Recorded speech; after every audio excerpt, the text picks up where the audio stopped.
Top story tonight, coronavirus restrictions in effect nationwide. Two of the country's most populous cities are preparing for lockdowns and indoor dining bans. Starting in Los Angeles, angry protesters gathered outside Mayor Eric Garcetti's home to demonstrate against a new stay-at-home order that's been in effect for over a week now. Los Angeles County set a new record for COVID-19 hospitalizations, reporting more than 4,000 over the last 24 hours.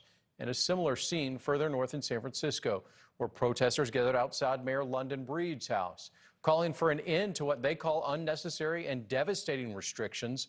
NewsNation reporter Taylor Basacki has a closer look at today's demonstrations.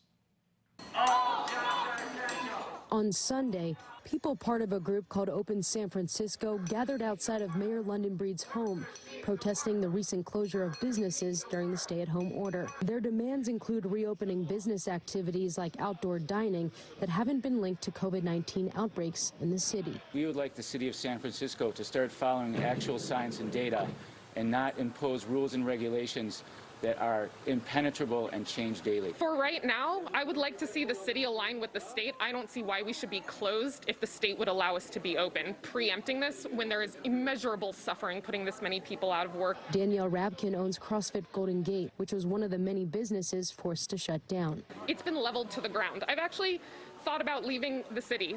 I'm watching the city burn to the ground. I'm watching all of my members leave. I don't have much of a reason to stay anymore. My business has been completely decimated. I spent 8.5 years building this business to watch it fall apart in a matter of months. Despite not having any income right now, Rabkin says she's still expected to pay her gym's rent and business expenses. I've gotten a really good taste of the suffering. Some of the darkest months of my life, hands down, being forced into unemployment with not enough compensation to pay my rent, feed myself, pay for my own health insurance, pay for my commercial rent, my business expenses, which are still mounting.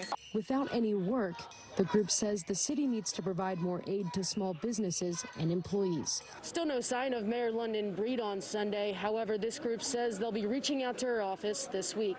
In San Francisco, California, Taylor Basacki, NewsNation. Meanwhile, in New York City, a new indoor dining ban is set to take effect starting tomorrow. Governor Andrew Cuomo announced the new policy just days ago, saying the city's hospital system did not clear up enough ICU beds after a recent spike in cases.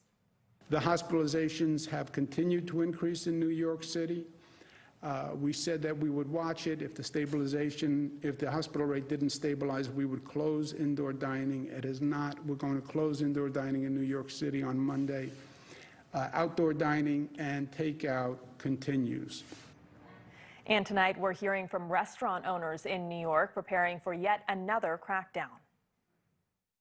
Hundreds of thousands of people, New Yorkers, who make it beat, our workers, will now be forced out of jobs for the second time this year. Their lives are at risk going into the holidays. Please reflect and understand that the magic of New York City has never been defined by politics.